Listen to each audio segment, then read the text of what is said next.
সন্মুখত নিৰ্বাচন লকডাউনৰ বাবে বন্ধ প্ৰচাৰ অভিযান বিকল্প ব্যৱস্থাৰ সন্ধানত ৰাজনৈতিক শিবিৰ আৰম্ভ ছ'চিয়েল মিডিয়া প্ৰচাৰ কৰোনাৰ বাবে সাময়িকভাৱে স্থগিত বিটিচি নিৰ্বাচন বিধানসভা নিৰ্বাচনলৈও মাজত এটা বছৰ নাই কিন্তু এই পৰ্যন্ত প্ৰচাৰ অভিযানত নামিব পৰা নাই ৰাজনৈতিক দল বিশেষ কাৰণ লকডাউনৰ বাবে ৰাইজৰ মাজত সোমাব পৰা নাই ৰাজনৈতিক দল বিশেষ কিন্তু কেনেকৈ চলাব আগতীয়া প্ৰচাৰ বিকল্প প্ৰচাৰৰ সন্ধান পালে কংগ্ৰেছে অহাকালিলে আমাৰ নিখিল ভাৰত কংগ্ৰেছ কমিটিয়ে সমগ্ৰ দেশত ছ'চিয়েল মিডিয়াৰ যোগেদি এটা মেছিভ কেম্পেইনৰ প্ৰগ্ৰেম লৈছে আৰু এই প্ৰগ্ৰেমটো দিনৰ 11 বজাৰ পৰা 2টা বজালৈকে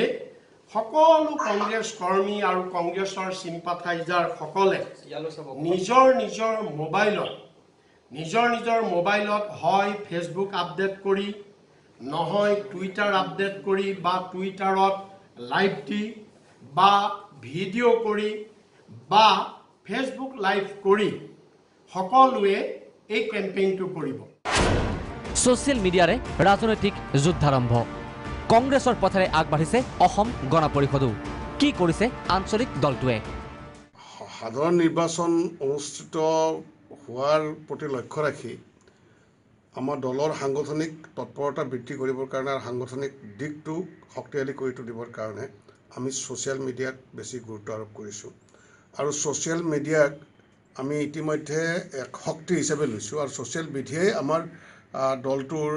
প্ৰচাৰ মাধ্যমত এক বিশেষ ভূমিকা ল'ব আৰু ইতিমধ্যে আমি প্ৰতিটো সমষ্টি ভিত্তিত আমাৰ ছ'চিয়েল মিডিয়াত ফেচবুক একাউণ্টছ আৰু গ্ৰুপ আৰু আমাৰ হোৱাটছআপ গ্ৰুপ প্ৰত্যেকটা সমষ্টি ভিত্তিত কৰি আমি জিলা পৰ্যায়লৈকে আৰু কেন্দ্ৰীয় পৰ্যায়লৈকে সংযোজন কৰি আমাৰ যিটো ডে টু ডে আমাৰ দলৰ সাংগঠনিক কৰ্মৰাজি সেই কৰ্মৰাজিৰ লগত তেওঁলোকক আমি লিংক আপ কৰিম আৰু সংগঠনটো বৃদ্ধি কৰিম অৱশ্যে এই পৰ্যন্ত প্ৰত্যক্ষ নিৰ্বাচনত নমা নাই যদিও কৰোনাৰ সাহায্যৰ যোগেদি ৰাইজৰ পদূলিত উপস্থিত হৈছে বিজেপিৰ নেতা কৰ্মী হয়তো 2 এদিনত প্ৰচাৰ চলিব ছ'চিয়েল মিডিয়াৰ যোগেদিও মুঠতে লকডাউনৰ বাবে যে ছ'চিয়েল মিডিয়াকে সকলো দলে প্ৰচাৰৰ উত্তম মাধ্যম হিচাপে বাছি ল'ব সেয়া খাটাং মূলত নিৰ্বাচনৰ নামত অসমৰ বিধানসভা নিৰ্বাচনত দেখা যাব digital wave Ramen Kalita report Prag news